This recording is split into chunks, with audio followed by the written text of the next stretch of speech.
हिंगोलीमधल्या नुकसानग्रस्त भागाची मंत्री अब्दुल सत्तार यांच्याकडून पाहणी केली गेली। अळमनुरी तालुक्यामध्ये सत्तारांकडून सकाळपासूनच पाहणी सुरू आहे। काल झालेल्या पावसामुळे पिकांचं मोठं नुकसान झालंय। साहेब मदत करा, शेतकरी महिलेनं सत्तारांसमोर हात जोडले।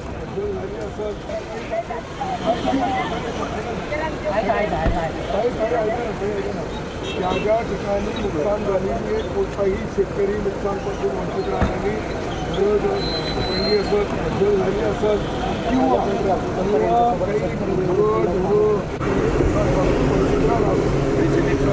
अडकले होते साहेब आपण काढले।